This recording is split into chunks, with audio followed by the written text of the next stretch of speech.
करते. रत्नैकल्पितमासनं हिमजलैर्स्नानं च दिव्याम्बरं नानारत्नविभूषितं मृगमदामोदाङ्कितं चन्दनं जातिचम्पकबिल्वपत्ररचितं पुष्पं च दीपं तथा दीपं देवदयानिधे पशुपते हृत्कल्पितं गृह्यतां संवर्णे नवरत्नखण्डरचिते पात्रे घृतं पायसं भक्षं पञ्चविधं पयोदधियुतं रम्भाफलं पायकं शाकानामयुतं जलं रुचिकरं कर्पूरखण्डोज्ज्वलं ताम्बूलं मनसा मया विरचितं भक्त्या प्रभो स्वीकुरु छत्रं चामरयोर्यजं व्यजनकं चादर्शकं निर्मलं वीणाभेरिमृदङ्गकाहलकलागीतं च नृत्यं तथा साष्टाङ्गं प्रणतिस्तुतिर्बहुविधा हेतत्समस्तं मया सङ्कल्पेन समर्पितं तव विभो पूजां गृहाण प्रभो आत्मा त्वं गिरिजामतिः सहचरा प्राणात् शरीरं गृहं पूजा ते विषयोपभोगरचना निद्रा समाधिस्थितिः सञ्चारः पदयो प्रदक्षिणविधिः स्तोत्राणि सर्वा गिरौ यद्यत्कर्म करोमि तत्तदखिलं शम्भो तवाराधनं करचरणकृतं वा कायजं कर्मजं वा श्रवणनयनजं वा मानसं वापराधं विहितमविहितं वा सर्वमेतत् क्षमस्व जय जय करुणाब्दे श्रीमहादेव शम्भो सानन्दमानन्दवने वसन्तम् आनन्दकन्दं हतपापवृन्दं वाराणसीनाथमनाथनाथं श्रीविश्वनाथं शरणं प्रपद्ये मनोनिवृत्ति परमोपशान्ति सातीर्थवर्या मणिकर्णिका च नमः शिवाय नमः शिवाय नमः शिवाय. सदा सर्वदा योग तुझा घडावा तुझे कारणी देह माझा पडावा उपेक्षू नको गुणवंता अनंता रघुनायका मागणे हेची आता हनुमंतांची कुळवल्ली राममंडपा वेला गेली श्रीराम भक्तीने फळली रामदास बोले या नामे शुका सारिके पूर्ण वैराग्य ज्याचे वसिष्ठा परिज्ञान योगेश्वराचे कवी वाल्मिका सारिका मान्य ऐसा नमस्कार माझा सद्गुरु रामदासा जयाचा जगी जन्म नामार्थ झाला जयाने सदा वास नामात केला जयाच्या मुखी सर्वदा नाम कीर्ती नमस्कार त्या ब्रह्मचैतन्य मूर्ती नेत्राने गुरुराजमूर्ती आपुली मी जे दवा पाहिली तू विष्णू शिव तूच दैवत मला तू तात तू माऊली झाला भाव मनात या मग करू कोणास पाचारण प्रल्हादा गुरुराजयानित तुम्हा माझे असो वंदन ऋषिकल्पं रामभक्तं गुरुयज्ञेश्वराभिधं चतुर्वेदेश्वरः प्राणं प्रणमामि पुनः पुनः. जय जय रघुवीर समर्थ गणेश शारदा चैव सद्गुरु सज्जनस्तथा आराध्य दैवतं गुह्यं सर्वं मे रघुनंदनः गणेश शारदा सद्गुरु संत सज्जन कुळेश्वरू सर्व ही माझा रघुवीरू सद्गुरु रूपे श्रीराम माझे आराध्य दैवत परमगुह्य गुह्यातीत गुह्यपणाची मात न चले जेथे यो जातो मरुदंश जोक्षिततले संबोधयन् सज्जनान् ग्रंथं यो रचयन् सुपुण्यजनकं श्रीदासबोधाभिधं यः कीर्त्या पठनेन सर्वविदुषां स्वान्तापहारी सदा सोऽयं मुक्तिकरक्षितौ विजयते श्रीरामदासो गुरुः मला वाटते अंतरित्वा वसावे तुझ्या दासबोधासित्वा बोधवावे अपत्या परिपाववी प्रेमग्रासा महाराजया सद्गुरु रामदासा ब्रह्मानंदं परमसुखदं केवलं ज्ञानमूर्तिं द्वन्द्वातीतं गगनसदृशं तत्त्वमस्यादिलक्ष्यम् एकं नित्यं विमलमचलं सर्वधी साक्षिभूतं भावातीतं त्रिगुणरहितं सद्गुरुं तन्नमामि गुरुर्ब्रह्मा गुरुर्विष्णु गुरुर्देवो महेश्वरः गुरुः साक्षात् परब्रह्म तस्मै श्रीगुरवे नमः. अनेन प्रियतां देवो भगवान् जानकीपतिः श्रीरामचन्द्र पूर्वेषाम् अस्माकं कुलदैवतं श्रोता वक्ता श्रीराम समर्थ. जय जय रघुवीर समर्थ जय जय रघुवीर समर्थ.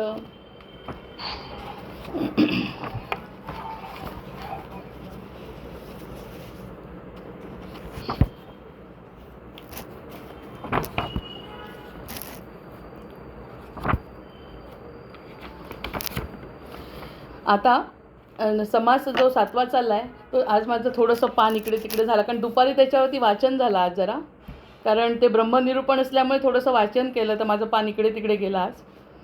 तर आपला जो भाग झालेला आहे तो मला वाटतं की 32 ओव्या झाल्या आहेत.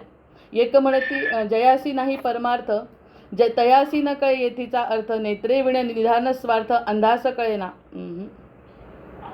पुढे आहे, सकळ विद्येमध्ये सार अध्यात्मविद्येचा विचार, दशमोध्यायी शारंगधर भगवद्गीतेशी बोलला.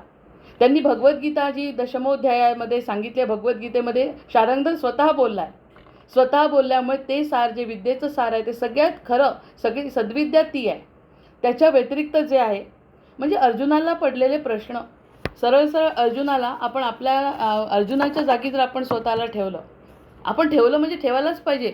जर खरं ज्ञान मिळवायचं असेल तर बाकी ग्रंथांच्या ज्ञानापेक्षा अर्जुनाच्या जागी जर आपल्याला ठेवलं तर त्याला जे प्रश्न पडतात कदाचित तसेच प्रश्न आपल्याला पडतात. गोंधळलेली मानसिक अवस्था, गोंधळलेली जी मानसिक सिदंती मम गात्राणी, माझे गात्र असे शिथिल झाले. एखादं कर्म करायला सांगितलं आहे आणि कर्म करायला सांगितल्यानंतर ते कर्म न करण्यासाठी मन उद्युक्त होत आहे, करण्यासाठी नाही. आणि प्रत्यक्ष सांगणारा आपल्या हृदयातला परमात्मा आहे. आपल्या हृदयातला परमात्मा म्हणतोय हे सगळं करणं आवश्यक आहे, तसा श्रीकृष्ण त्याच्यासमोर उभा आहे.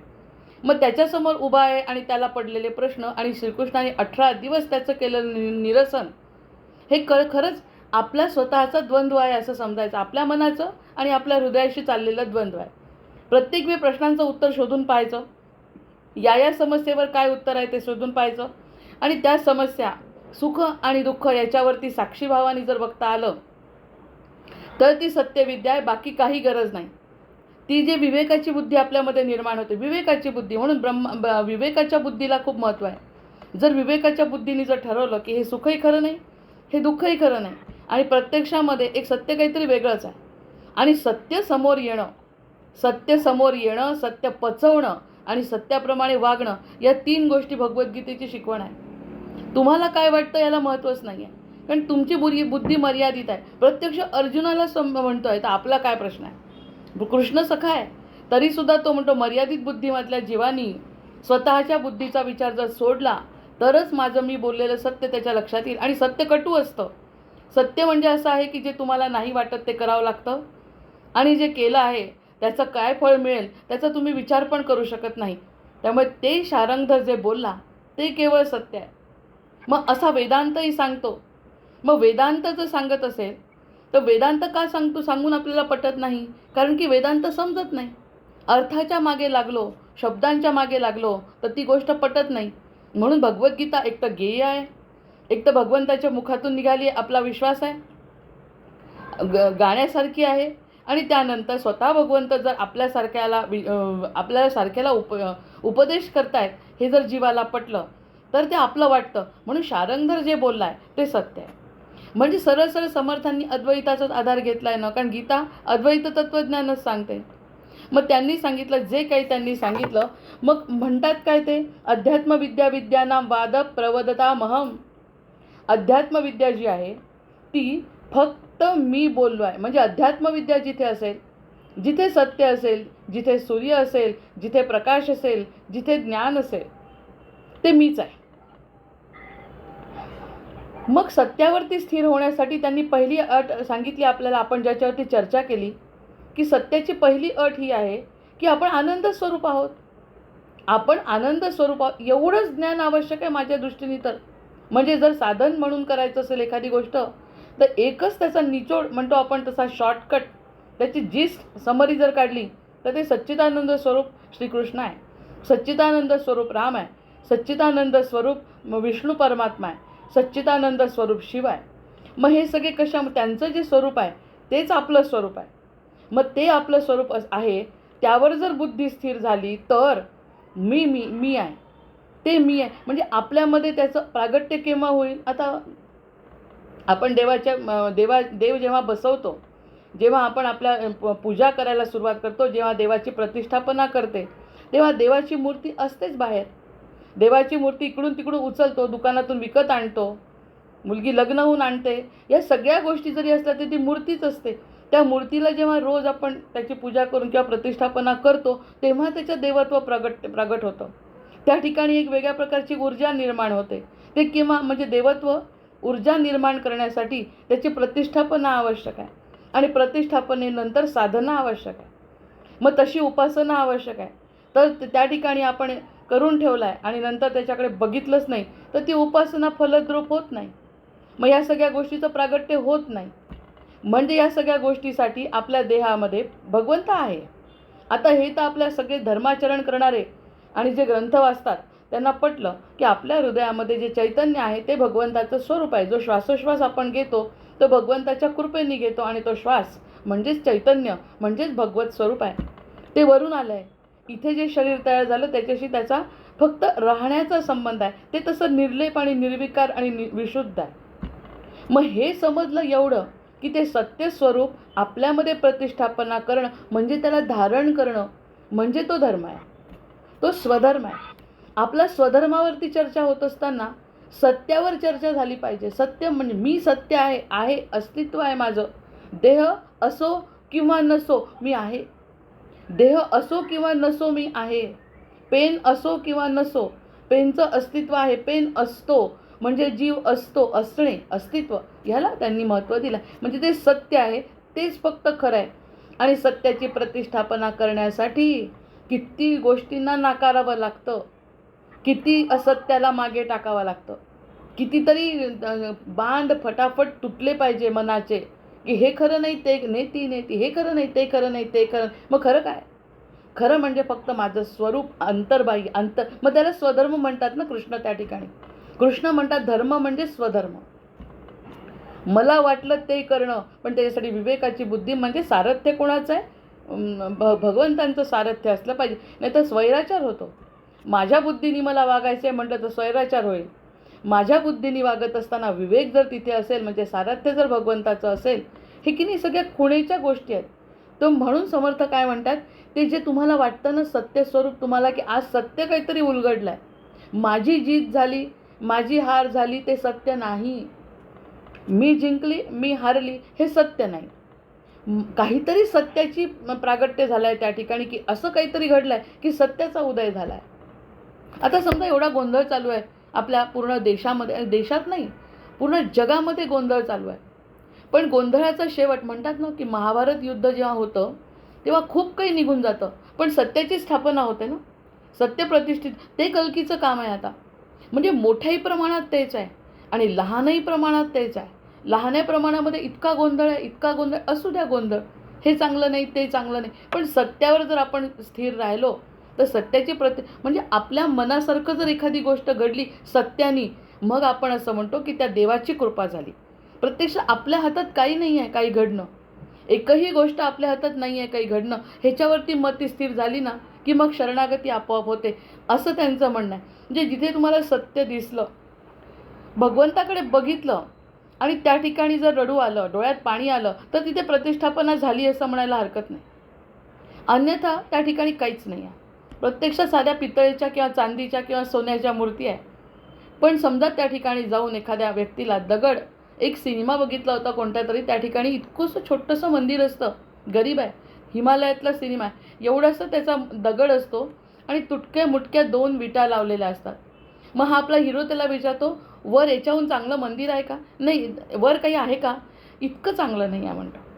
इतकं चांगलं वर मंदिर नाही, हेच सगळ्यात चांगलं आहे म्हणतो. म्हणजे इतकं डोळ्यात पाणी येतं टचकन. ते लहानसं लेकरू ते म्हणत असतं, हा जो देव आहे ना तो देव, आणि त्या 2 विटा त्याच्यामध्ये जे त्याला मिळतं ना समाधान, तो म्हणतो वरही तसंच आहे का, काही बघायला जायचं का? इतकं सुंदर नाही आहे म्हणतो. याच्यात काहीतरी सौंदर्य आहे. बघितल्यानंतर त्याच्या बोलण्यातूनच इतकं मनाला त्या गोष्टी पटल्या की त्यांनी तो देव मांडला आणि त्या मांडण्यावर त्यांनी स्वतःचं हिमालयातलं आयुष्य स्वतःचं सुकर करून घेतलं आहे. ह्या देवाची कृपा झाली तर मी हिमालय चढून जाऊ शकतो आणि माझे जे काही मोळ्या आणण्याचे कामं करू शकतो हिमालयातले, जे आपण करू शकत नाही. तर छोटासा देव त्यांनी, एक छोटीशी वीट त्यांनी ठेवली आणि त्यातून त्याला जे काही प्रागट्य झालं त्या प्रागट्याच्या भरोशावर तो ते म्हणजे सत्याची स्थापना त्या ठिकाणी त्यांनी केली. मग सत्याची स्थापना करण्यासाठी ते जे स्वरूप आहे सत्याचं, ते म्हणजे मी आहे. त्याच्यावरती एवढं म्हणून आपण काल थांबलो होतो. म्हटलं ही ओवी अतिशय महत्त्वाची आहे. म्हणून खरं म्हणजे आपण काल थांबलो की अध्यात्मविद्या विद्यानाम, अध्यात्मविद्या विद्यानाम वाद प्रवदता महम. तो जो बोलतोय ना मी, तो मी आहे. ती विद्या मी आहे, ते सत्य मी आहे, तो त्यातून मिळणारा शाश्वत आनंद मी आहे. मग आता जर आनंद झाला तर भगवंतच प्रगट झाले असं म्हणायचं ना. जसं अर्जुनाच्या समोर झाले तसं आमच्याही समोर सत्य स्वरूपाने ते जे सत्य प्रगट झालं ते भगवंताचं स्वरूप आहे. करा त्याचं कौतुक. जितकं करता येईल त्या गोष्टीचं कौतुक करा, कारण ते सत्य प्रगट झालं म्हणजे त्यांनी ही ओवी मुद्दाम मी तर आता लावून ठेवणार आहे घरामध्ये कुठेतरी देवाच्या ठिकाणी, की त्यांनी म्हटलं की दे जे तुझ्या मनाला जाणवे सत्य, ते सत्य म्हणजे मी आहे. इथपर्यंत आपण ते मीच आहे असा अर्थ आहे त्याचा. प्रवदामहम या कारणे अद्वैत ग्रंथ, यासाठी अद्वैताचा ग्रंथ आहे, ह्याकरता अद्वैताचा ग्रंथ आहे. आता द्वैतामध्ये आपण जेव्हा भक्तीच्या मार्गाने विचार करतो, भक्तीच्या मार्गाने विचार करतो ना, गोष्टी सांगितल्या ना त्याला काही लॉजिक लागत नाही. श्रीकृष्णाच्या लीला सांगितल्या, त्यानंतर तो लोणी खातो सांगितलं, त्याच्यानंतर त्याच्या राधेच्या सोबतच्या लीला, जे काही ज्याला काय वाटतं, रामाचं वर्णन केलं की राम आणि सीतेचं पहिल्यांदा देखणं रूप बघितलं एकमेकांच्या सोबत, त्यांचा विवाह, शंकर पार्वतीचा विवाह, त्याच्यानंतर गणपतीचं प्रागट्य, हे सगळं गोड स्वरूपात जर एखाद्या गोड वक्त्यांनी सांगितलं की नाही, कीर्तनकार फार गोड सांगतात, अजूनसुद्धा लहानपणीची कीर्तनातल्या गोष्टी आठवतात, मग भक्ती निर्माण होते. भक्ती निर्माण झाली की नाही, या लॉजिकच्या गोष्टीच राहत नाही तिथे की असं असतं का आणि तसं असतं का. भक्ती निर्माण झाली की बस भगवंत म्हणतो ज्ञानाची गरजच नाही. तुझ्या मनामध्ये भक्ती निर्माण झाली की ज्ञानाची आवश्यकताच नाही आहे. ते म्हणजे तुझ्या मनातली भक्ती, प्रेम म्हणजे मी आहे. किती सोपं करून टाकलं आहे भगवंतांनी. पण हे अद्वैत ग्रंथ का लिहिले म्हणतात? हा जो अद्वैताचा ग्रंथ लिहिला या कारणाने लिहिला की तुझ्या मनात शंका आहेत की नाही, जशा अर्जुनाच्या मनात शंका आहेत, त्या शंका दूर करण्यासाठी ते अद्वैत सिद्धांत, ते शंकराचार्य असो की आपले समर्थ असो, प्रत्येक वेळी ज्ञानेश्वरी गोड आहे. ज्ञानेश्वरी भगवद्गीतेची स्तुती असल्यामुळे त्यांनी ती गोड स्वरूपात केली आहे, म्हणजे पूर्ण भक्तिमय आहे. ह्या ठिकाणी अद्वैत सांगितलं, त्याच्यामध्ये गोडी कशी असणार आहे ते समजताय ना. समजल्याने ज्ञानाने आनंद होतो आहे. दोन प्रकार स्पष्ट आहेत की ज्ञानाने आनंद होणारा व्यक्ती वेगळा आहे आणि भक्तीने आनंदित होणारा व्यक्ती वेगळा आहे. त्या भक्ती करणाऱ्याला या ज्ञानाची गरजच नाही. जो गोंधळलेला आहे त्यांनी अद्वैताचा ग्रंथ वाचावा, म्हणजे तुमच्या सगळ्या प्रश्नांची उत्तरं तुम्हाला मिळतील. त्यांनी स्पष्ट सांगितलं, आनंद झाला असेल तर ते माझं रूप आहे, पटवून घ्या. आणि त्या आनंदामध्ये मी आहे म्हटलं, त्याच्यामध्ये जर त्याला आनंद टिकवता आला तर ती कृपा आहे. नाही टिकवता आला तर तो अजून त्या सत्यावर स्थिरच झाला नाही. त्या सत्यावर स्थिर होण्यासाठी ती धारण करणं म्हणजे धर्म फार कठीण आहे. हे सत्य धारण करणं सगळ्यात कठीण काम आहे. मग या कारणे अद्वैत ग्रंथ अध्यात्मविद्येचा परमार्थ. पहावया तोची समर्थ, तो सर्वांगे श्रोता. हा जो बघू शकतो तो समर्थ आहे. समर्थ तो आहे ज्याचा स्वतःवर विश्वास आहे, ज्याला काहीतरी सापडलं आहे आणि सापडण्यासाठी त्याची स्वतःची तळमळ आहे की तुम्ही जे सांगताय ना ते मला पटतं आहे. कारण समर्थांनी म्हटलं ही प्रचिती आहे माझी. मग ही प्रचिती माझी असल्यामुळे आपल्याला जर ती प्रचिती घ्यायची असेल तर आपले स्वतःचे कष्ट नाही का लागणार त्या ठिकाणी. कारण आपली आईसुद्धा अगदी इथपर्यंत आणून देईल, पण खावं तर आपल्याला दातांमध्ये चावून तर आपल्याला खावं लागेल. समर्थ म्हणतात समोर सगळं आहे पण चावावं लागेल. चावल्यानंतर तुला गोडी येईल, चावल्याशिवाय तुला गोडी येणार नाही. इकडे आपले सद्गुरू म्हणतात रामनाम घे, माळ कर. माळ करत असताना तुला गोडी, कुठे गोडी असते? गोडी असती तर प्रत्येकाच्या हातात माळ दिसली असती. भक्ती सांगितली, त्या माळेमध्ये भगवंत आहे सांगितलं तरी तर माळ हातात येत नाही. मग ते सत्याच्या शिवाय ती माळ हातात येऊ नाही शकत. सत्य कळलं तरच ती माळ हातात येऊ शकते. आणि माळ येणं म्हणजे ही साधना आहे, आणि माळ सुटणं म्हणजे तो अद्वैत सिद्धांत आहे, म्हणजे ती उपासना आहे.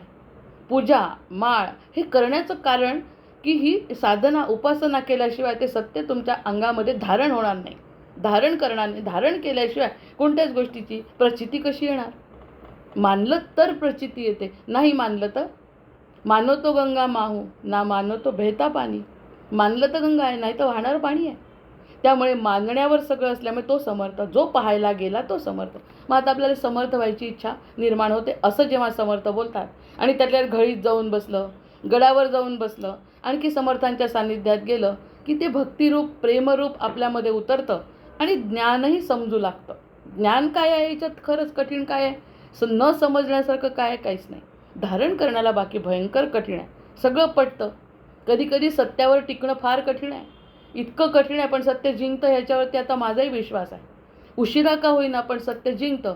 मग ते धारण करण्यासाठी जी पात्रता लागते ती पात्रता समर्थ म्हणून घेणाऱ्यामध्ये असते. म्हणून समर्थ म्हणजे असं समर्थ भक्त म्हणवताना सुद्धा घाबरायला होतं. आहे का आपण समर्थ? जयाचे चंचळ हृदय तेणे ग्रंथ सोडूचे नाही. ज्याचं चंचळ हृदय आहे ना त्यांनी ग्रंथ सोडूच नाही, त्यांनी सोडू नये. चंचल ज्याचं मन आहे त्यांनी तर ग्रंथ सोडूच नाही अजिबात. सतत आपल्या ग्रंथाच्या साह्याने राहावं.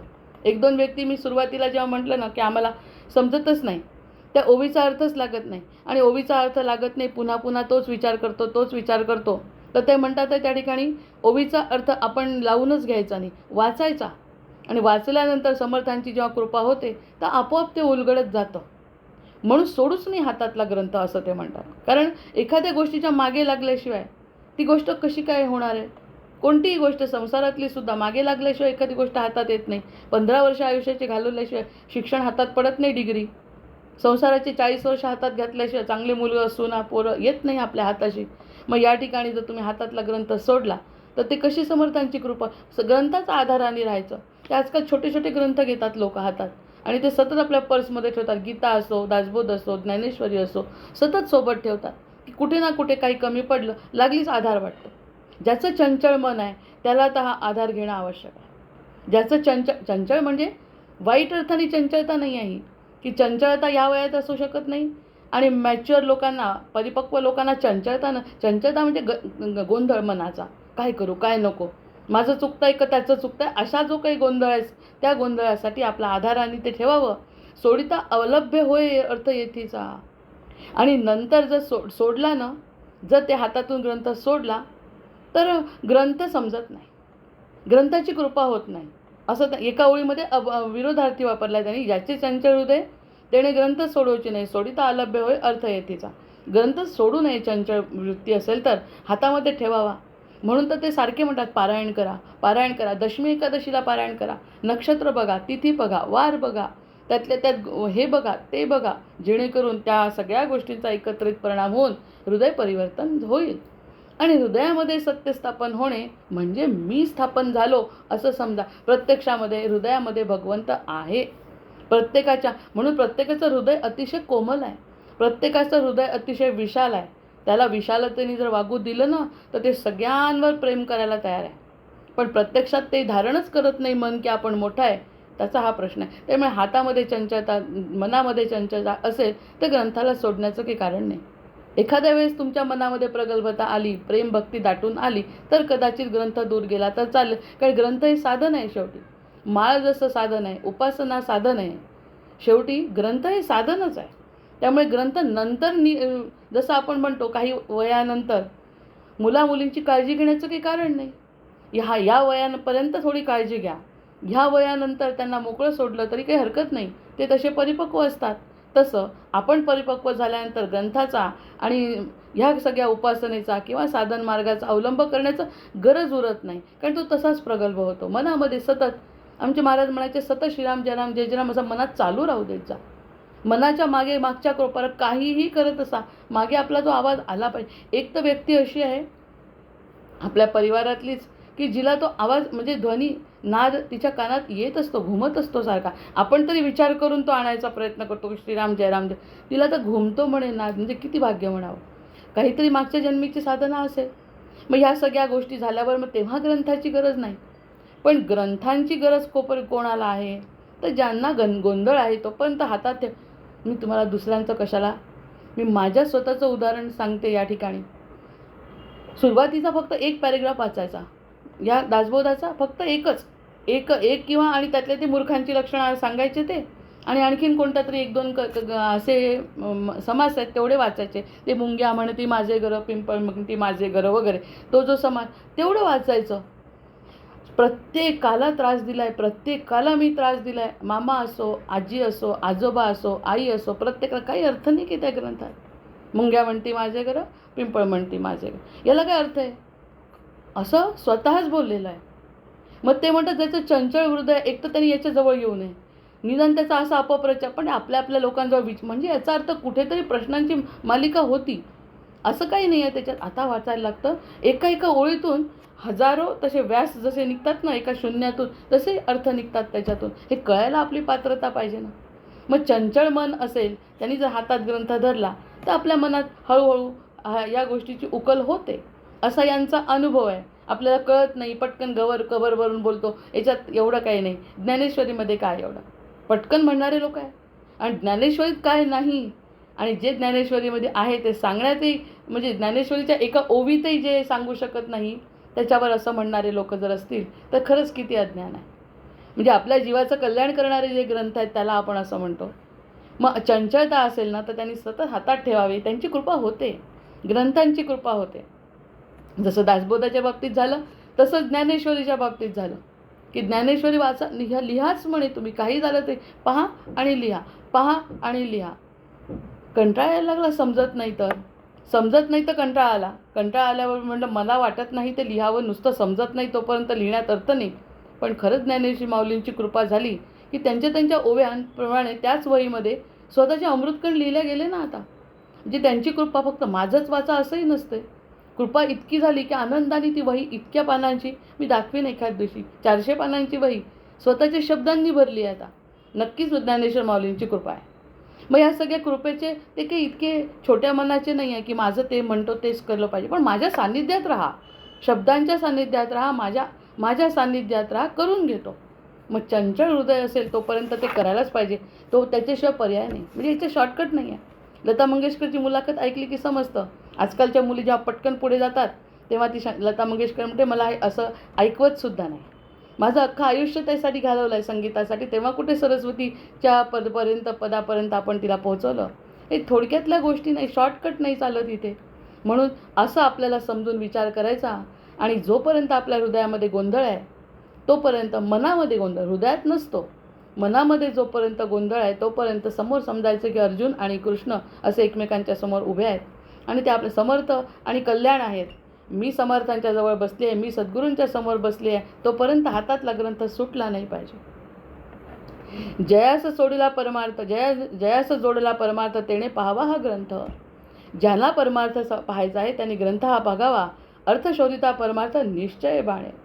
जर तुम्ही अर्थ शोधायचा प्रयत्न केला तर निश्चय जर असेल तर त्या निश्चयाचं फळ असं मिळतं की नक्कीच तुम्हाला त्या कारण सांगू का, याचं सरळ साधं कारण काय माहिती आहे, ते सगळं आपल्याजवळ असतंच. हे जे ज्ञान आहे ना ते आपल्याजवळ असतं मुळात, त्याच्याशिवाय समजतच नाही ते, म्हणजे त्याच्याकडे ओढच निर्माण होत नाही. त्या सगळ्या गोष्टी आपल्याजवळ होतात. आपल्यातल्या नकारात्मक भावना, आजचा तर होळीचा दिवस आहे, आपल्यातले सगळे नकारात्मक विचार, मर्यादित विचार जर निघून गेले ना तर आपोआप जे प्रगट होतं ना तेच ते ज्ञान आहे, बाकी दुसरं काही नाही आहे. ते म्हणतात नकारात्मक विचार सोडून द्या आणि सगळे सकारात्मक विचार आणि फक्त पवित्र विचार जर मनात असतील तर ते तुमची स्वयंस्फूर्ती, ते आत्मपरीक्षण, तेच माझं रूप आहे म्हणतात. कारण मी तोच आहे, पवित्र, निश्चल, निष्कलंक अशा प्रकारचं जे आपलं आतमधलं आहे हृदय, तो म्हणजे मी. म्हणजे आपल्याला होतं फक्त ते हनुमंतासारखं. हनुमंतांची उडीसुद्धा जेव्हा समुद्रावरून मारली म्हणतात ती मनाचीच उडी आहे. ह्या मनाला जेव्हा उडी मारली ना तर मग लंका दिसते समोरची. तसं आहे ते रामकार्य होतं. मग मनाची शंका दूर करणं म्हणजे तोपर्यंत हा ग्रंथाचं कार्य संपत नाही. मग ज्यांनी जोडला हा परमार्थ त्याला निश्चयाने त्या गोष्टी मिळतात. ज्यांनी हा मनाचा संकल्प मनासज्जना म्हणून आपण म्हणतो ना, 5 मनाचे श्लोक म्हटले पाहिजे. 5 सज्जनगडची परंपराच तशी आहे. 5 मनाचे श्लोक, नंतर आपलं कवन आणि मग आपला दासबोध आणि झाले साधनाचे फळ. या सगळी परंपरा त्यासाठीच आहे. मग मनाला शांत झाल्यावर मग तो परमार्थ जोडतो. मन म्हणतो खरंच माझं काही खरं नाही, जे हृदय म्हणतं आहे ना तेच खरं आहे. मग त्यांनी जो ग्रंथ पाहिला तर निश्चय त्याला आनंद मिळतो. कारण मनापासून आनंद होण्याचे जगच नाही आहे. मनापासून आनंद मनातून आनंद मिळेल हे जगामध्ये शक्य नाही. ह्या जगात म्हणजे या कलियुगात नाही म्हणत आहे, कलियुगाचा विषय नाही हा. मन म्हणजे प्रकृतीमध्ये आनंद मिळू शकत नाही. ते सत्ययुग असो, त्रेतायुग असो का कलियुग असो, कोणत्याही युगामध्ये मनापासून आनंद मिळत नाही, हृदयापासूनच मिळतो. त्यामुळे जयासी नाही परमार्थ तयाशी न कळी येथीचा अर्थ, नेत्रे विण निदान स्वार्थ अंधास कळेना. अंध व्यक्तीला काय दिसतंय समोरचं. तसं जर तुम्ही त्याकडे बघण्याचा अर्थ जर काढला नाही तर तुम्हाला त्यातून काही दिसणार नाही असं समर्थ म्हणतात. म्हणजे मंगलाचरण करत असताना समर्थ म्हणतात ह्या सगळ्या गोष्टी समजून घेण्यासाठी तुम्हाला तशी दृष्टी आवश्यक आहे. एक म्हणती मराठे काय. आता समर्थांना आणि एकनाथ महाराजांना या सगळ्या गोष्टींचा म्हणजे क्रांती केली आहे ना. संस्कृतातून मराठीत आणलं. संस्कृतला एक वेगळा उच्च दर्जा आहे. देवभाषा संस्कृत. जसं देवभूमी उत्तर तसं संस्कृत ही देवभाषा आपली. आणि देवभाषा नाही समजत कोणाला. देवभाषा सगळ्यांना नाही जमत संस्कृत. त्यामुळे त्यांनी ती मराठीत लिहिली. एकनाथ महाराजांनी जसं लिहिलं तसं समर्थांनी मराठीमध्ये वाङ्मय लिहिलं. कोणी म्हणती मराठे, कोणी म्हणतं मराठी लिहिलं त्याचं काही भलं होत नाही म्हणतात. ज्यांनी मराठी वाचलं त्याचं काही भलं होत नाही. एकनाथ महाराजांना म्हणावं लागलं शेवटी. एकनाथ महाराजांना विरोध झाला. खरंच त्या काळी कठीण आहे. पण म्हणजे जसं आता इंग्लिश बाजूला करून मराठीला पुढे आणायचा प्रयत्न आहे ना, तसा संस्कृत बाजूला करून मराठीचा पुढे आणायचा प्रयत्न आहे हा या संतांचा. एकनाथ महाराजांना ज्या सगळ्यांनी म्हटलं सगळं संस्कृत वाङ्मय असताना एखादा जर मराठी बोलत असेल आणि मराठी लिहित असेल तर सगळ्या लोकांनी त्यांना कडाडून विरोध केला. मग कडाडून विरोध केल्यानंतर त्यांना ते दैवी शक्ती आहे त्यांची. ते संत आहेत शेवटी. संत आहे, दैवी शक्ती आहे, देवाची लीला आहे. सगळं असल्यामुळे काशीला जाऊन त्यांची परीक्षा घेतली आणि पूर्ण ग्रंथ त्यांचा काशीला पूर्ण झाला मराठी. आणि काशीच्या लोकांनी त्याची हत्तीवरून मिरवणूक काढली. जय जय रघुवीर समर्थ. म्हणजे जे नाही म्हणतात ना तिथेच खोल काहीतरी जावं लागतं आपल्याला. जिथे कुठे नकार मिळतो, जिथे कुठे अपमान होतो त्याच ठिकाणी पुरून उरावं लागते. असे संतांचे चरित्र सांगतात. लोक नाही म्हणतात म्हणू द्या. मी मराठीला आणणार कारण माझे लोक मराठी समजतात. आणि भाषा देवाला काहीच घेणं देणं नाही आहे भाषेची. जो ज्या मनाने येईल त्याला त्याचं फळ देणार आहे. त्याच्यामुळे भाषेवर प्रश्न नाही. समर्थांना सुद्धा म्हटलं असेल कारण की कृष्णाची सुद्धा संस्कृत भगवद्गीता. आता त्याच्यातही आपण जर सुगीता गायली की लागलीच लोक म्हटलं संस्कृत येत नाही का. म्हणजे संस्कृत आम्ही जे संस्कृत गातो आणि आम्ही पण संस्कृतच्याच घराण्यातले आहे. पण मराठीमध्येही गोडवा आहे ना. मराठीची सुगीता गायली की सगळ्यांपैकी 100 पैकी 10 लोक म्हणतात यांना संस्कृत येत नाही वाटते म्हणून या मराठी गीता गातात. अजून चालू आहे ते तरी बरं स्वतःला फक्त गीता येते, संस्कृतचं काही ज्ञान नाही. तरीसुद्धा संस्कृत येत नाही वाटते गीता संस्कृतची. आणि मग मराठी वाईट आहे का असं ह्या काळात चालू आहे. तर ह्या 2 संतांना काय करावं लागलं असेल संस्कृतला बाजूला सारणेल.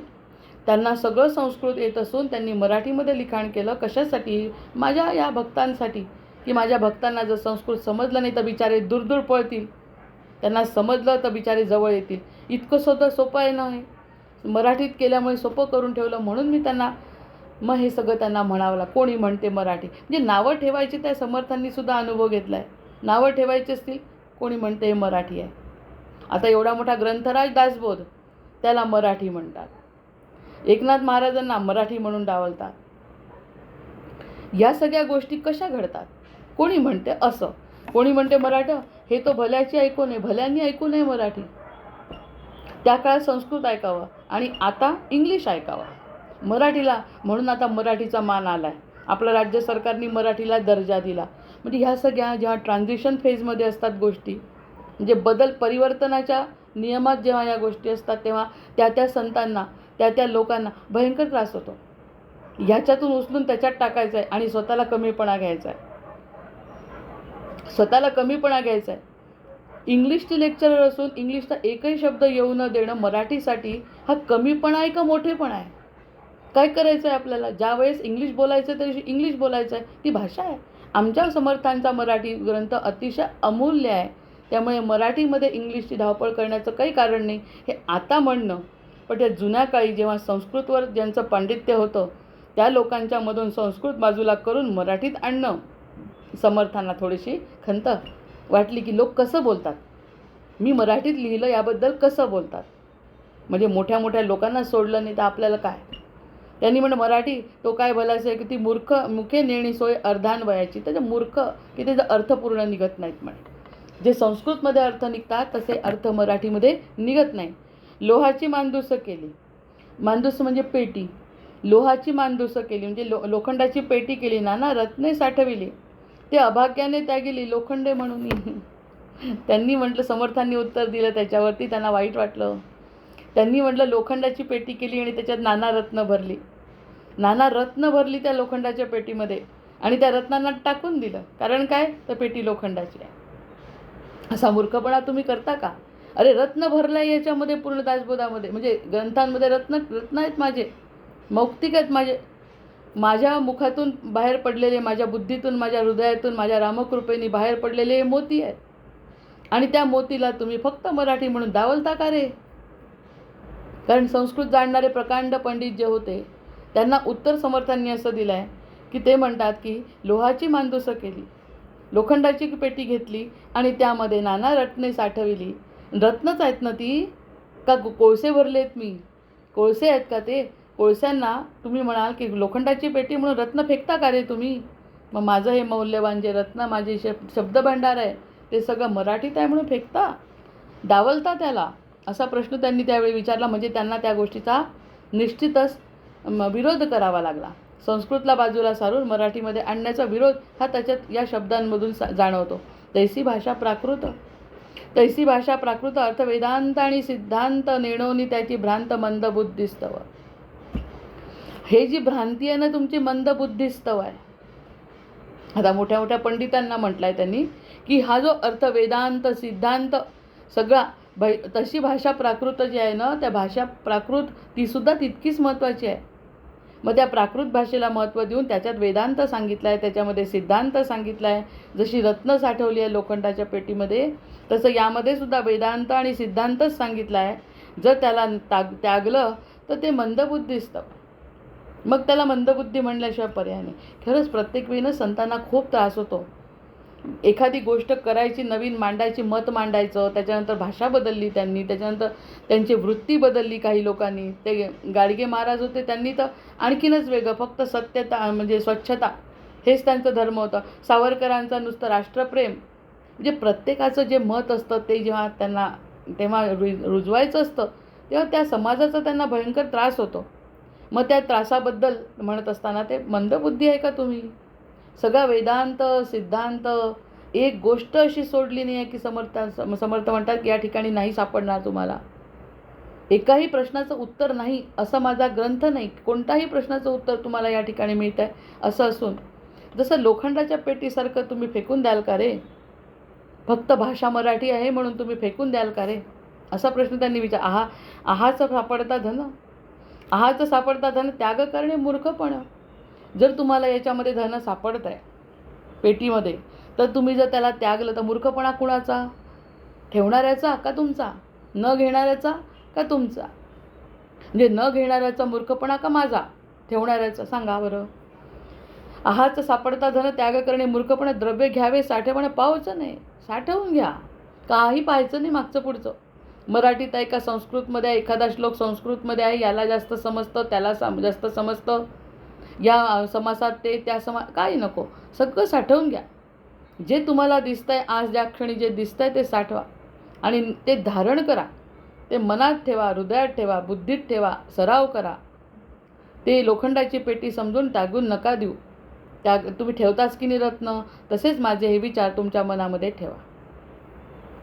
म्हणजे प्राकृत भाषेमध्ये मी केलं तर त्याचा विपर्यास न करता तुम्ही ते ठेवा. म्हणजे मंगलाचरण करत असताना त्या सगळ्या गोष्टींचा विचार ते करतात आहे की बघा आता इतकं मोठं मी ज्ञान देतो आहे तरीसुद्धा यांना असं वाटतं आहे मराठीत आहे. मग मराठीत असल्यामुळे त्यांच्या मनातल्या भ्रांती कल्पना सगळ्या बाजूला केल्या पाहिजे याचंसुद्धा जाणीव समर्थांना आहे. परिस देखता अंगणी, अंगणामध्ये जर परिस दिसला, मार्गी पडिला चिंतामणी, मार्गामध्ये चिंतामणी आला आहे, किती गोड. म्हणजे त्यांनी एका शब्दात म्हटलं की प्राकृताला नाही म्हणतायत लोक. यांनी चिंतामणी, परीस, रत्न काय काय नाव दिलं आहे. नंतर सिद्धांत, नंतर वेदांत असे नावं दिलं आहे स्वतःच्या या ज्ञानाला. ह्याचं ज्ञान आहे याच्यामध्ये. त्यांनी म्हटलं परिस देखता अंगणी, अंगणामध्ये परीस दिसला. नंतर मार्गी पडीला चिंतामणी, रस्त्यामध्ये चिंतामणी सापडला, चिंतामणी दगड. आव्हावेल महागुणी कूपामध्ये. आणि जर तुम्ही त्याला डावलाल का? त्याला डावलाल आणि कुपामध्ये फेकून द्याल, चिंतामणीला फेकून द्याल कुपामध्ये, म्हणजे तुम्हाला समोर चिंतामणी परीस दिसला, रस्त्यातच पडला आहे बाबा, रस्त्यातच पडला आहे, काय चिंतामणी दिसतो फेकून द्याल का जमिनीमध्ये, कुपामध्ये? नाही. तसं आमचे हे वाङ्मय मोती तुम्हाला मराठीत सापडले म्हणून फेकून देता का? मराठीतही तेच आहे आणि संस्कृतमध्येही तेच आहे, इंग्लिशमध्येही तेच आहे. भाषेचा प्रश्न नाही. आमचे महाराज तर म्हणायचे मला इंग्लिश येत नाही, त्यामुळे अर्धे इंग्लिश लोक माझे भक्त होऊ शकत नाही, कारण मला आय कॅनॉट एक्सप्लेन, मला सांगताच येत नाही त्यांना की माझ्यामध्ये काय सांगायचं. त्यामुळे माझी भाषा माझा अडसर आहे म्हणे ज्ञानाचा. जर मला ती आली असती तर म्हणतात ना, देव मस्तकी धरावा अवघा हलकल्लोळ करावा. सगळ्यांना सांगायची माझी इच्छा आहे, पण भाषेची अडचण येते ना, म्हणून मला त्या परकीय देशामध्ये मला जाता येत नाही आणि मला सांगता येत नाही. ही माझी मर्यादा आहे. म्हणजे इच्छा आहे सगळ्यांना समजावी. भाषा मला सांगता येत नाही. इथे सांगता येते त्यांना मराठी बोलून त्यांनी आपल्यासाठी साधी केली, मग तुम्ही त्याला फेकून द्याल का रे जमिनीमध्ये? तैसे प्राकृती अद्वैत, तसं हे जे प्राकृतामध्ये मी सांगितलं आहे ना, ते अद्वैत तत्त्वज्ञानच सांगितलं आहे. मोठ्या मोठ्या लोकांना सुद्धा आपल्या स्वतःची भूमिका मांडावी लागते. याचं मला खरंच आता आश्चर्य वाटतं. आपल्यासारखे जे म्हणतात ना, प्रस्तावना देतात, एक छोटीशी कविता लिहितात 4 ओळीची, त्याच्या मागची 1.5 तासाची प्रस्तावनाच असते. 4 ओळी इतक्या, म्हणजे काय म्हणतात त्याला, कोणत्याही प्रकारची पात्रता नसलेल्या ओळी, त्याला 1.5 तासाची प्रस्तावना, की मला अशी परिस्थिती होती, माझ्या मनात तसं होतं, तेव्हा कुठे आपल्याला वाटतं काय फेकतात आता आपल्या तोंडावर, अतिशय उत्तम काहीच नसतं. आणि याच्या विरुद्ध वेदांत देत आहेत, पण त्यांना समजावून सांगणं, प्रस्तावना तयार करताना, बाबा रे लक्ष द्या, मराठी म्हणू नका, हे म्हणू नका, ते म्हणू नका, असं करू नका, तसं करू नका, पण ऐका. म्हणजे त्यांची भूमिका स्पष्ट केली त्यांनी, की असं होत असतं.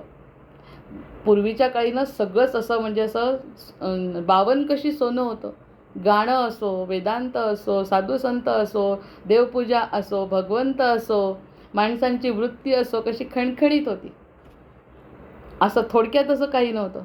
आणि तरीही त्यांना प्रस्तावनाही थोडक्यात एवढीशी बिचाऱ्यांची 3 ओळीची, ते स्वतःलाच, का मोठे व्यासांना बोलवलं आणि व्यासांनी प्रस्तावना दिली म्हणून माझा ग्रंथ पुढे चालला, असं काहीच नाही. आपण एखादी गोष्ट लिहिली तर एखाद्या मोठ्या व्यक्तीला बोलवतो, कारण लागतंच आपल्याला, आमच्याबद्दल बोला तेव्हा कुठे पटेल. ते म्हटलं माझे मौक्तिक, माझी भाषा ही दैवी आहे.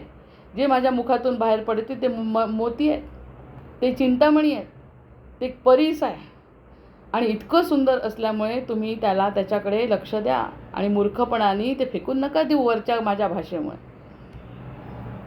माझी भाषा अशी आहे, मराठी आहे, म्हणून तुम्ही ते फेकून नका देऊ. मला पण संस्कृत समजतं. म्हणण्याचा उद्देश हा की मला संस्कृत समजतं. प्रश्न खरा आपलाच असतो, आपल्याला समजत नाही, म्हणून आपल्यासाठी त्यांनी मराठी केलं आहे. आपण त्यांच्यावरती संशय घेतो की मराठीत त्या काळी घेतलं असेल पंडितांनी. परिसर तैसे प्रकृती सुगम आणि सप्रचित. आता सुगम केली, सप्रचित केली. सप्रचित केली म्हणजे मी सांगितलं ना, प्रचिती आणण्यायोग्य केली. संस्कृतामध्ये शब्द समजला नाही, त्याचा भाषा समजली नाही, अर्थ समजला नाही, तर नुसता साधा अर्थच समजला नाही, तर प्रचितीचा प्रश्नच नाही ना. म्हणजे अर्धा समुदाय तर गेलाच ना संस्कृत नाही म्हणून. संस्कृत समजत नसल्यामुळे अर्ध्यापेक्षा जास्त गेले. मराठी असल्यामुळे काही लोक तरी आपल्याजवळ जास्त जोडल्या जातील, प्रचिती येईल त्याची. अध्यात्म लाभे अकस्मात, त्यामुळे अध्यात्म अकस्मात लाभत आहे. एखादी छान कविता म्हणता म्हणता, जुन्या काळी तर कवितासुद्धा आध्यात्मिक असायच्या. त्या कविता म्हणता म्हणता त्या लोकांची तंद्री लागायची अध्यात्माची. काय गवळणी, काय फटके. मग हे सगळं अध्यात्म असं आपोआप घडतं म्हणतात साध्या भाषेने. जितकं आपण त्यांच्याशी संलग्न भाषा वापरू तितकं फटाफट लोक आपल्याजवळ आकर्षित होतात आणि अध्यात्म त्यांच्या अंगात मूर्त समजतं त्यांना. पहिले तर गणित विषयसुद्धा गाण्यातून शिकवत होते, भूगोल विषय गाण्यातून शिकवत होते. ही नदी इतक्या इतक्या किलोमीटरच्या, इतके सुंदर प्रांतांची कविता माझी आई 16 कडव्यांच्या कविता म्हणायची. म्हणजे आता ती 90 वर्षाची राहिली असती. काय कविता असायच्या, 16 कडव्यांच्या तोंडपाठ कविता. त्याच्या प्रश्नाची उत्तरं फुटाण्यासारखी फुटायची. त्यांच्या फुटाणे कसे फुटतात तसे फटाफट उत्तरं त्यांच्या मनात. पाठांतराची गरजच नाही, कारण त्यांच्या मनामध्ये ती कविता बसलेली असायची. तो प्रश्न टाकला एक्झामिनरनी की पटकन उत्तर तयार. गंगा कुठे, यमुना कुठे म्हटलं की यांचं तयार. यासाठी त्या कविता आहेत म्हणे. इतकं जडजड लक्षात राहतं का मुलांना? किती कठीण टाकलं आहे अभ्यासक्रम करून. त्यांच्या बुद्धीला चालनाच नाही आहे काही. असं पाठांतर असलेल्या व्यक्ती. मग ते म्हणून म्हणतात, त्यामुळे अध्यात्म अकस्मात होतं तरी अवश्य घ्यावे. आता पुन्हा त्यांचा मर्म आलं की अवश्य घ्या, अवश्य घ्या. मराठीत आणलं. कितीही बोलणी खाल्ली लोकांची तरी पण मी आता माझं ठरवलं आहे आणि त्याचं कारणही सांगितलं की चिंतामणी परीस या सगळ्या गोष्टी असताना मी माझा वेदांत देतो आहे ह्याची खात्री मला आहे, त्याची प्रचिती मला आहे. हे असं अध्यात्म त्यांच्या भाषेत देण्याचं कार्य मला करायची इच्छा झाली. ही देवाची कृपा आहे म्हणून मंगलाचरण आहे. म्हणजे सगळे दोष बाजूला गेले पाहिजे मनातले. आज होळीचा दिवसच आहे, नाहीतरी दोष काढायचा. सगळे दोष मनात असतील काही याच्या ग्रंथाबद्दल म्हणा किंवा परमार्थाबद्दल म्हणा, जो गोंधळ आहे तोपर्यंत त्यांनी सांगितलं ज्यांच्या मनात गोंधळ आहे त्यांनी हातात सतत ग्रंथ घेऊन बसा, सोडू नका. ग्रंथांचा ऑरा आपल्यावरती येतो. अजून काय स्पष्ट सांगायला पाहिजे म्हणजे समर्थांनी, न करिता तैसे प्राकृती अद्वैत सुगम आणि सप्रचित अध्यात्म लाभे अकस्मात तरी अवश्य घ्यावे. मग हे अवश्य घ्या म्हणतात. न करिता व्युत्पत्तीचा श्रम सकळ शास्त्रार्थ होय सुगम सत्समागमाचे वर्म ते असे असे. मग समागम केला आहे, अतिशय सुंदर सत्संग लाभलेला आहे. त्याचं वर्मच हे आहे की आपण स्वतः त्याला चिकटून राहिलं पाहिजे. त्या गोष्टीला चिकटून राहिलं तरच त्या गोष्टी आपल्यामध्ये येतील. कारण की मनाने, समर्थांचा शब्द आहे त्याला झोंबणे, त्या गाभ्याला, त्या वेदांताला, ते जे काही सांगतात त्यांच्या शब्दाला झोंबलं पाहिजे आपण जाऊन. तेव्हा कुठे ते आपल्यामध्ये उतरेल. आणि ते झोंबण्यासाठी मनाची तयारी पाहिजे खूप. इतकं जबरदस्त त्यांचं ते लेखन आहे. त्या लेखनाला चिकटण्याची क्षमता आपल्यामध्ये असली तर मग बाकी हा समागमाचा अर्थ, शास्त्रार्थ कळतो. म्हणजे अजूनपर्यंत त्यांची दिशा हेच चालू आहे, दिशाच देणं चाललं आहे की मी पुढे काय सांगतोय त्याच्यावरती तुम्हाला अशा पद्धतीने विचार करावा लागेल. जे व्युत्पत्तीने न कळे ते सत्समागमे कळे. सकळ शास्त्रार्थ आकळे स्वानुभवासी. जे आपण मनाच्या गोंधळांनी जे समजत नाही ते सत्संगतीने कळतं, शिष्यत्व पत्करल्याने कळतं. सद्गुरूंची वचनं सत्शिष्य झाल्याशिवाय कळत नाही. सरळ मुद्दा हा आहे की सत्शिष्य झाल्याशिवाय सद्गुरूंची वचनं कळत नाही. चांगला विद्यार्थी झाल्याशिवाय सरांनी काय सांगितलं ते कळतच नाही. दुसरे मुलं या कानावर ऐकतात आणि दुसऱ्या कानाने विसरून जातात. त्याच्यामुळे गुणही तसेच मिळतात. या ठिकाणी जो सत्शिष्य असेल त्यांनी जर ही सत्संगती धरली असेल, अर्थात सत्शिष्य म्हणजे सत्संगती, तर त्याला हे सगळं निश्चित कळतं. आणि दुसरी गोष्ट स्वानुभव. शेवटचा शब्द 39व्या ओवीतला शेवटचा शब्द आहे स्वानुभवासी. मग तो म्हणतो की स्वानुभवाने हे खरं आहे. नुसतं ते म्हणतात म्हणून खरं नाही, मी म्हटलं म्हणून खरं नाही. म्हणून समर्थ काय म्हणाले ते सुरुवातीला, की तू एखाद्या मुक्याला म्हटलं की या गुळाची चव सांग, तर तो सांगू शकत नाही. मग मी काय करतो, तो गुळ त्याच्या हातातच देऊन टाकतो सरळ. आणि त्या हातातल्या गुळाची जो तो स्वतः खाईल ना, म्हणजे ते उचलला, हातात दिला आहे, तो खाल्ल्यानंतर त्याला चव कळली तर तो बोलायची गरजच नाही त्याला. मला जे सांगायचं ते त्याला कळलं आहे असा स्वानुभव येईल त्याला. म्हणजे माझा संवाद संपेल त्या ठिकाणी, बोलायची गरज राहणार नाही. अशी ही कृपा वाङ्मयाची किंवा या ग्रंथाची होते. जे व्युत्पत्तीने न कळे हे झालेलं आहे ओळखी. सकळ शास्त्रार्थ आकळे स्वानुभवासी. आणि तो शास्त्रार्थ आकळणे म्हटलं, समजणे नाही. आणि समजल्यानंतर स्वानुभवाला तो येतो. या सगळ्याचा खरं म्हणजे अर्थ एकच आहे. म्हणजे पुन्हा समाधान जर वाटत असेल चित्ताला, आनंद जर वाटत असेल चित्तामध्ये, आणि जर स्थिरता वाटत असेल, मनाचा गोंधळ नसेल, तर ते भगवत स्वरूप आपलं प्रगट झालं असं म्हणायला हरकत नाही. जोपर्यंत ते प्रगट होत नाही तोपर्यंत आपलं 3 वाजता उठा, ब्रह्ममुहूर्त पकडा, ही पूजा करा, ती पूजा करू राहायचं. आणि एकदा का ती साधना पूर्ण झाली की मग तो जो आनंद आहे ते म्हणतात आहे. पुन्हा तो श्लोक आहे, अध्यात्म विद्यानाम वादा प्रवदामहम. आणि तो जो भाग आहे आनंदाचा तो म्हणजे मी आहे. तो जो आनंद आहे तो म्हणजेच मी आहे. म्हणजे तो तुमच्याजवळ जो आला तो आनंद म्हणजे मी आहे. म्हणजे आनंदाचं स्वरूप भगवंत आहे. मग दुसरीकडे शोधायची गरज राहील का आता आपल्याला, की इकडे भगवंत असेल, तिकडे ते ज्ञानराज प्रभूंचं तर प्रवचन इतकं सुंदर आहे की मला भगवंत मिळेल का, याच्यावरती मला वाटतं चैतन्य सत्संग मंडळामध्ये 3 भाग झाले आहे की मला भगवंत मिळेल का. म्हणजे याच्यामध्ये त्यांनी म्हटलं मिळेल का, म्हणजे याचा अर्थ तुला संशय आहे. संशय मिळेल का हा संशय आहे ना, म्हणजे तुला मिळणार नाही. मला भगवंत मिळाला असं म्हटल्यावर तो तुला मिळालेला आहे ह्याच्यावरती स्थिर करावं लागेल ना. ते स्थिर होत नाही तोपर्यंत साधना. अरे कुठे, मला तर आनंदच नाही. थोड्या वेळाने जर मला दुःख होत असेल तर भगवंत मिळाला नाही.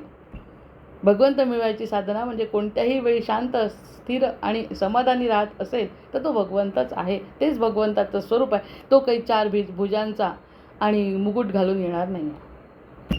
कलियुगात तर निश्चितच नाही, कारण आपली पात्रताच नाही त्याला बघण्याची. त्याच्यामुळे आपल्यामध्ये जो आनंद आहे तेच त्याचं स्वरूप आहे. ते आनंदाच्या स्वरूपामध्ये ते ते सुफी लोक जे असतात ना, नुसते त्याच्या आनंदामध्ये जे नाचताना दाखवतात, तो त्यांचा आनंद म्हणजे ते म्हणतात माझा म्हणजे ते भगवत स्वरूपच संत जे स्वतःच्या आनंदामध्ये नाचतात. असा त्या डगलस पेरी मासाचा अनुभव आहे. डगलस पेरी मासा नावाचा जो निग्रो माझा फ्रेंड होता, जो मला मम्मा म्हणायचा, त्याने तो अनुभव घेतला आणि त्यांनी मला फोन करून सांगितलं की मम्मा मला तो अनुभव आला. तेव्हा माझा इंग्लिशचा आणि रात्री रात्री कॉन्फरन्स चालायच्या त्यांच्याशी. तर हे शिकवायच्या आधीसुद्धा इंग्लिशमध्ये तेच चाललं होतं. तर तो म्हणाला मम्मा इतका भयंकर अन्याय झाला त्याच्यावर, ते निग्रो लोक असल्यामुळे तर त्यांच्यावर इतका भयंकर अन्याय त्यांच्या राजांनी केला होता, ते राज्यकर्त्यांनी. आणि नको नको ते त्याच्या बाबतीत घडलं. 60 वर्षाचा होता. नको नको ते घडलं त्याच्या मुलीच्या बाबतीत. मुलीचा फोटो, नातवाचा फोटो सगळे मला टाकले त्यांनी. मम्मा मी जगूच नाही शकत म्हणे आता. म्हटलं असं नाही. 3 दिवसाचं दशमी एकादशी द्वादशीचं व्रत केलं त्याच्यासाठी. कोण कुठला तो. म्हटलं दशमी एकादशी देवाला पाण्यातच ठेवते. म्हटलं तुला शांतच वाटलं पाहिजे म्हणे. अगदी वाटलंच पाहिजे म्हटलं. माझा जर भगवंत असेल, माझा जर हनुमंत असेल तर तो म्हटलं तुला शांत केल्याशिवाय राहणार नाही. आणि ही खरंच स्वतः अनुभव घेतलेली गोष्ट तर डगलसनी म्हणे मम्मा मी जगूच नाही शकत. इतकं फ्रस्ट्रेशनचे त्याचे फोन असायचे. मग त्याला जेव्हा म्हटलं ना तर तो 3च दिवसांनी, जेव्हा 4थ्या दिवशी मी त्याच्याशी बोलली ना, तर तो म्हणे मम्मा I am very fine, I am okay, I want to dance. हे त्याचे शब्द आहे. आता तो स्वतः जर जिवंत असताना मी दासबोधातच आणलं असतं त्याला. तो म्हणाला आय वॉन्ट टू डान्स. तर मी त्याला त्याच क्षणी म्हटलं मला कारण काही सांगू नको. You want to dance, you go and dance in the forest. म्हटलं जा म्हटलं 7 दिवस दिसूच नको म्हटलं कुठे. ॲक्च्युली तो 7 दिवस एखाद्या जंगलात गेला आणि नाचत होतो म्हणे मी नुसता. 7 दिवसांनी आला वापस आणि म्हणे आय एम फीलिंग फ्रेश. किती मोठं संकट त्याचं टळलं असेल. काहीतरी घडलं, अतिशय वाईट घडलं होतं त्याच्या जीवनात, जे तो म्हणे तुमच्या भगवद्गीतेने आपण मला तारलं आहे म्हणे. भगवद्गीता, तो भगवद्गीतेचा चाहता होता. पूर्ण भगवद्गीता त्याची इंग्लिशमध्ये तोंडपाठ होती. असा तो व्यक्ती होता. अजूनही त्याचे नातू वगैरे आमच्या संपर्कात आहे. तर हा जो अनुभव घेतो ना त्यांनी मला नाही घेता आला. माझे भोग माझे संपले नसतील, पण त्याला जेव्हा शब्द वापरले म्हणजे तू शांत झाला पाहिजे, मला खूप वाटतंय तू शांत झाला पाहिजे. एक चांगला हेतूने एखादा जर प्रयत्न केला आणि तो खरंच नाचला, आणि नाचण्यावरून आठवलं की त्याला स्वानुभव आहे, त्याला अनुभव आला आहे हे खरंच सत्य आहे काहीतरी. आणि जेव्हा तो शांत झाला ना म्हणे आता मला जीवनात कशाचाच त्रास होणार नाही, कारण आताची जी शांती आहे ना ती माझी शाश्वत शांती आहे. इट इज एटर्नल पीस म्हणे. तर ह्या सगळ्या गोष्टी जर त्याला दक्षिण आफ्रिकेतल्या काळ्या कुट्ट माणसाला जर मिळू शकतात, बोलण्यात काही समर्थ वाक्य आहे, ते सत्य आहे, ते जे काय आहे ते सत्य आहे, ते कोणालाही लागू आहे, भाषेचा प्रश्न नाही. मग म्हणून कारण सत्समाग, म्हणून ते म्हणतात की तेव्हापासून तर माझासुद्धा विश्वास बसायला लागला की असं जर त्याचं घडू शकतं तर आपल्याही बाबतीत घडेल. सांगून जर बोलघेवडेपणा सोपा आहे, आपल्याला आपल्यासाठी कष्ट करावे लागतील. त्यांनी केले, आपल्याला करायला पाहिजे. मग आपण तेथे न लगे व्युत्पत्ती श्रम, त्या ठिकाणी कोणत्याही प्रकारचे श्रम करावे लागत नाही. आता जो सांगतो त्याला जर ऐकलं, त्यांनी काही श्रम केले, याच्यात माझा आणि कोणाचाच प्रश्न नाही आहे. त्यांनी काय श्रम केले, काय वाचलं. तो तर इतका त्रासात होता की काही वाचण्याची क्षमताच त्याच्यामुळे. तो म्हणतो मला मरायचं आहे म्हणे, आय वॉन्ट टू सुसाईड. मग मी त्याला म्हटलं तर मग त्यांनी काय श्रम केले, फक्त विश्वास ठेवला, त्याच्या कोणत्या देवावर ठेवला असेल, आणि मग काहीही श्रम लागले नाही. जन्मसार्थकाचे वर्म वेगळे जे आहे. मग त्याला सांगितलं जन्मसार्थक जे काय झाला त्याचा, त्या क्षणी तो म्हणाला काहीतरी वेगळंच आहे.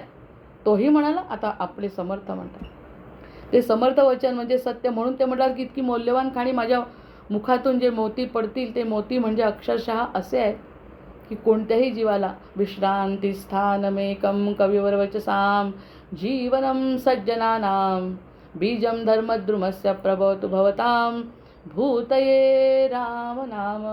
श्रीराम जय राम जय जय राम, श्रीराम जय राम जय जय राम, श्रीराम जय राम जय जय राम.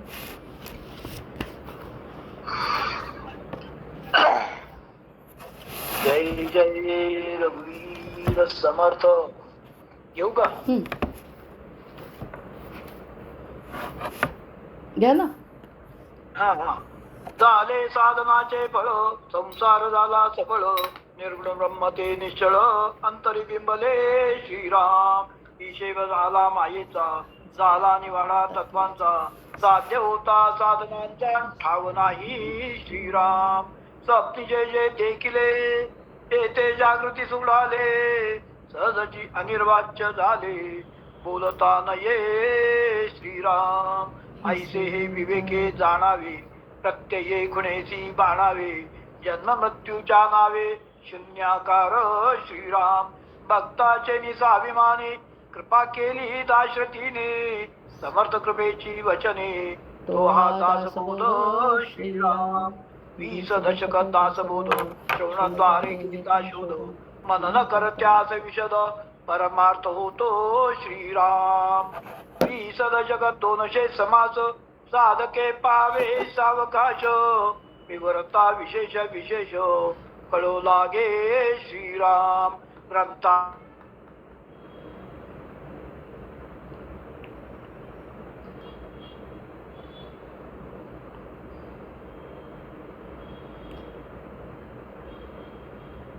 करावे स्तवन, कंठाचे काय प्रयोजन तेथे सत्यास कारण, कुठे पहावा श्रीराम.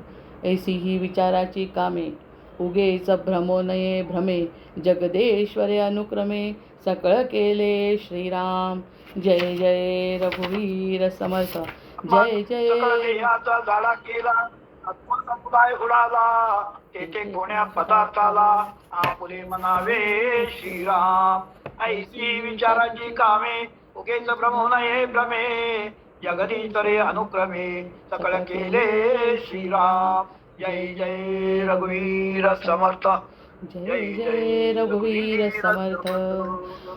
वंदे देवं विष्णुमशेषस्थितिहेतुं, त्वामध्यात्मज्ञानविरन्तर्विधिभव्यं, हेयाहेयद्वन्द्वविहीनं परमेकं, सत्तामात्रं सर्वरदुष्टं ऋषिरूपं, प्राणापानौ निश्चयबुद्ध्या हृदयोद्वा, छित्त्वा सर्वसंशयबन्धं विषयौवान्, पश्यन्ति शम्यं गतमोहायतयस्तं, वन्दे रामं रत्नकिरीटं रविभासं, मायातीतं माधवमाद्यं जगदादिं, मानातीतं मोहविनाशं मुनिवन्द्यं, योगिध्येयं योगविधानं परिपूर्णं, वन्दे रामं रञ्जितलोकं रमणीयं, भावाभावप्रत्ययहीनं भवमुख्यै, योगासक्तिरर्चितपादाम्बुजयुग्मं, नित्यं शुद्धं बुद्धिमनन्तं प्रणवाख्यं, वन्दे रामं वीरमशेषासुरदावं, त्वं मे नाथो नातीतकार्याखिलकारी, मानातीतो माधवरूपो किलधारी, भक्त्यागम्यो भावितरूपो भवहारी, योगाभ्यासैर्भावितचेतः सहचारी,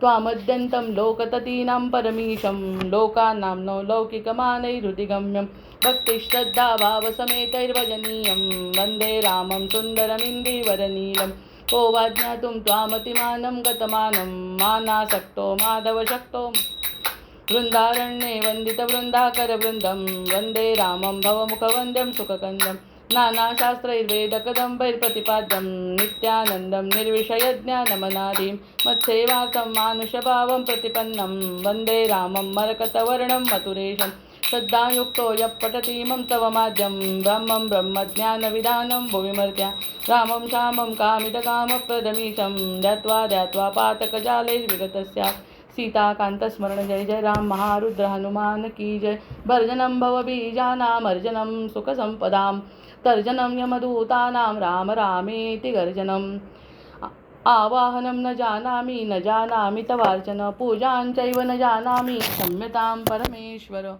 क्षम्यतां परमेश्वर, क्षम्यतां परमेश्वर.